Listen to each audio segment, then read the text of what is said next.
Ftit sigħat biss wara l-intemm l-att tal-voti fl-elezzjonijiet tal-Parlament Ewropew 2024. Il-Partit Laburista naqqas 24,000 vot, il-Partit Nazzjonalista żied 11,000 vot u l-kandidati indipendenti u partiti oħrajn bejniethom żiedu 12,000 vot. U dan fuq bażi ta' 370,000 vot reġistrat, voti mitfuqa kien hemm 270,000, il-voti validi 260,000, daw kien validi 10,000. Daw l-istess kważi identiċi letteralment bħalma kien hemm fl-elezzjonijiet tal-Parlament Ewropew 2019. Illum ras imbras ma' Dr. Hermin Schiavone, esperta tas-sistema elettorali Maltija.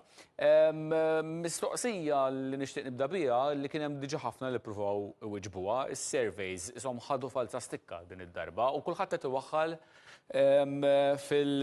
fl-indeċiżi li kien hemm qabel l-elezzjoni. Vera di tagħmel sens? Bla dubju. L-ewnet ikun żball jekk ma nibqgħux nemmnu fis-surveys. Jiġifieri vera kellek il-survey tat-Times partikolarment imma surveys oħrajn illi bdew jgħidu li ser ikollna riżultat differenti fejn bdew jagħtu maġġoranza komda lill Partit Laburista u dan ma ġarax. Però ta' Vince Marmar kien Ġifieri, però din hija blip li tiġri f'kull polling houses. Tajjeb, jiġifieri ġara l-istess ħaġa kien fil-Brexit referendum. Ġifieri ma jfissirx illi il-surveys l-Ingilterra m'għadhomx isiru, anzi għadhom isiru, għadhom reliable u jkun żball jekk ma nibqgħux nemmnu fis-surveys. Għaliex li ġara l-bieraħ kien u fil-fatt Dr. Marmara semmija li kellek ħafna indeċiżi li baqgħu sal-aħħar. Suppost dak in-numru jinżillek ħafna imma baqgħu sal-aħħar mument jgħidu li indeċiżi u ovvjament kellna riżultat li kellna l-bieraħ. Analizza l-riżultat. Min għandu l-iktar ikun kuntent b'dan ir-riżultat? Għax il-partiti ishom it-tnejn li huma qalu isma' erbaħna. Naħseb li jkun żballa żewġ partiti illi b'xi mod jagħmlu xi analiżi trionfalistika. Tajjeb, vera li mal-medja l-partiti politiċi ikun mistenni li jagħmlu statements trionfalistiċi, però li mill-medja ikun tajjeb li ssir analiżi profonda għaliex kien hemm dak ir-riżultat. Jiena fil-fatt jekk irid nara t-tazza nofsa mimlija, mhux nofsa vojta mhux nofsa mimlija, fil-waqt li l-Partit Laburista mill-elezzjoni ġenerali li hawn ġie l-aħħar appuntament elettorali naqqas 44,000 vot, tajjeb, u hemmhekk allura jista' jkollok 44,000 raġuni għaliex. Kull wieħed għandu raġuni tiegħu, min għax ma nqedif xi ħaġa, min ma ħax permess, min ma ħax promotion, ġifieri jkollok raġunijiet tagħhom. Però għaliex fl-istess waqt 14,000 votant nazzjonalist li vota fl-aħħar elezzjoni ġenerali il-bieraħ ma marx jivvota. Ġifieri hemmhekk naħseb li l-Partit Nazzjonalista irid jagħmel. Il-Partit Nazzjonalista hija fl-oppożizzjoni. U allura ma setax Kużita għalfejn qed tqabbilni mal-elezzjoni ġenerali. Aħna ħafna drabi nargumentaw jew min jifhem jgħidlek li elezzjoni ġenerali u elezzjoni ta' Parlament Ewropew hija differenti. Ġifieri jista' jkollok nies jgħidlek l-elezzjoni ġenerali noħroġ żgur. Ma din mhix importanti. Le bla dubju, però huwa naturali li l-partiti fl-oppożizzjoni jkunu iktar entużjasti biex joħorġu f'mid-term election. Apparti jekk jiġifieri huwa normali illi jkollok inqas turnout, imma dan jurik ukoll jekk hemm shifts bejn iż-żewġ partiti. U jiena m'iniex ċert illi kien hemm swing. Kien hemm is-swing ġiet minħabba l-fatt illi kellek il-votant laburist fil-distretti tradizzjonalment laburisti illi kellek astensjoni ikbar mis-soltu. Ġifieri kien ċar. Toħroġ mit-turnout din? Toħroġ mit-turnout fejn kellek it-tieni, it-tielet, ir-raba', l-ħames, is-sitt distrett fejn it-turnout kien baxx iktar mill-aħħar appuntament elettorali tal-MP sa qed inqabel like with like fil-waqt illi l-10, 11 distrett, 12 distrett kellek hemmhekk żieda fejn allura għandek il-distretti tradizzjonali nazzjonalisti fejn allura ħarġu għada din nistgħu nitkellmu dwar distretti tradizzjonalment. Mela, tqis l-aħħar riżultati elettorali fl-aħħar 10 snin. Il-Partit Laburista il-Partit Laburista inroads fid-distretti nazzjonalisti. Il-landscape politiku fl-aħħar 10 snin ma jfissirx illi dak huwa n-norm għal dal-pajjiż for the next 20 years. Ġifieri inti kellek partit il-Partit Nazzjonalista illi kien fil-gvern għal ħafna snin. Kellek tinsix l-elezzjoni ġenerali tal-2010 date illi il-Partit Nazzjonalista rebaħ biftit.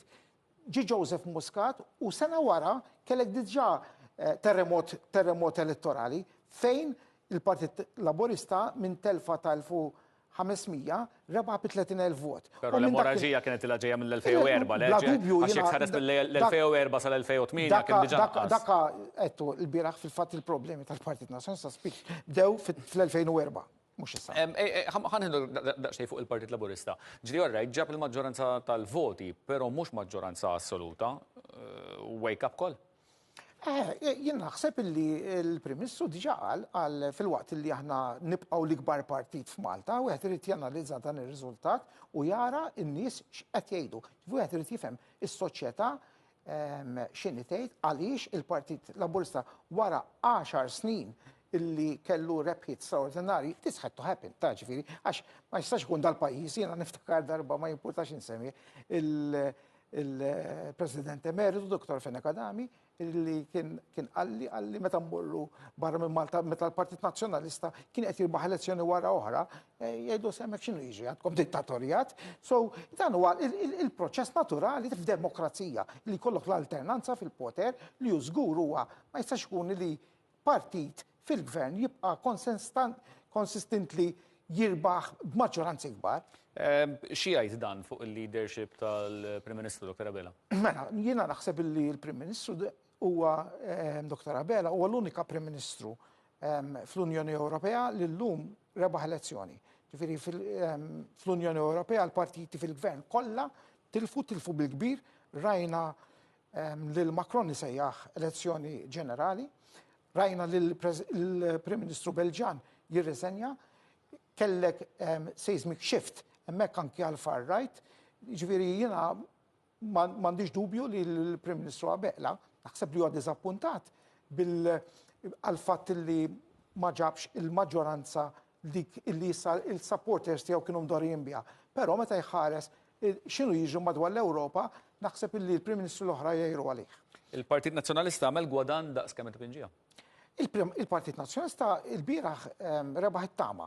Li hu żgur huwa li bħalma taf inti Mario il-saftit ġimgħatilu konna qed nisimgħu jekk Bernard Greco ser jibqa' kap tal-partit jew le wara din l-elezzjoni. Naħseb illi llum Bernard Greco huwa the undisputed leader tal-Partit Nazzjonalista żgur sal-elezzjoni ġenerali. Għaliex għax it-targets laħaqhom pereżempju tat-tielet siġġu, pereżempju tal inaqqas id-distak bejn il-Partit Nazzjonalista u l-Partit Laburista b'daqshekk? Għaliex hu għamel targets li kienu modesti u supera targets li setjaw stess. Il-fattur Roberta Metsola f'din l-elezzjoni, ġifieri waħedha din 87,000 vot jekk minn is-sejjer żballe, ġifieri bħala hawnnijiet. Roberta Metsola ovvjament kellha exposure kbira kemm fl-Unjoni Ewropea u anke Malta għaliex il-kampanja tal-Partit Nazzjonalista kienet mibnija madwarha tajjeb u kien hemm u jiena dan qed ukoll f'analiżi li kont qed nagħmel meta il-Partit Nazzjonalista kien qed jidher illi se jkun f'minoranza ta' 27,000 vot, kien hemm anke il-bisa li seta' jintilef it-tielet siġu minħabba l-vote plumping fuq Roberta Metsola. Għaliex fil-fatt il-bieraħ rajna illi Arnold Cassola wiret 2,500 vot. Kien hemm madwar 3,500 vot jew 4,000 vot illi minn Roberta Metsola marru fuq kandidati indipendenti u tal-Partit Laburista. U xi jgħidlek dak? Dak jgħidlek illi kellha voti personali illi kienu tajbin ħafna għal Partit Nazzjonalista għaliex naqsu id-distak, però meta wieħed jiġi għal wirt hemmhekk kieku l-Partit Nazzjonalista ma reġistrax dak ir-riżultat sa kien fil-periklu jitlef it-tielet siġu. Semmejt li l-Kassola, jiena fil-bidu tal-programm ma tisma' l-Indipendenti ħadu 12,000 vot aktar minn 5 snin ilu mill-istess elezzjonijiet Ewropej minn 21,000 telgħu għal 33,000. L-Indipendenti u l-partiti kollha flimkien. Ovvjament Kassola u Borġ Manxe marru tajjeb ħafna le. Kassola rajni ħanka t-tielet wieħed li ġab iktar unijiet. Daw minn fejn ħaduhom il-voti? Dak faċli illi tanalizzhom għaliex trid tara meta waqgħu fil-proċess tal-accounting fejn marru. Ta' Kassola marru l-iktar fuq Peter Aġus u David Kaza, 7,600 vot. U kellek 13,000 illi ma kienux trasferibli. Ma kienux trasferibbli. Dak ma kienu tal-ebda partit. Wieħed irid iqis ukoll illi meta jara x'taw lil partiti l-oħra, x'ikunu diġà ħadu minn hawn dik il-partiti. U hemmhekk għandek allura element fejn, pereżempju Arnold Kassola kien diġà 2500 minn Roberta Mezzola. Allura minn dawk is-7,000 illi taw lill-Partit Nazzjonalista, żgur li dawk kienu 2500 minnhom kienu diġà l-ewwel preferenza tal-Partit Nazzjonalista, illi marru tu Kassola mbagħad jerġgħu lura għall-Partit Naturali tagħhom. U Borġ Manxe?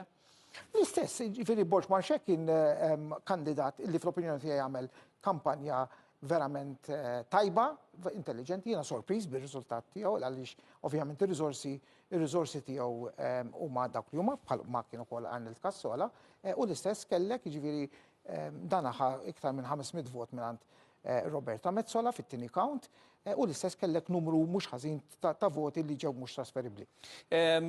Claudette Abela Baldacchino interessanti, l-unika kandida li baqgħet imdendla pratikament.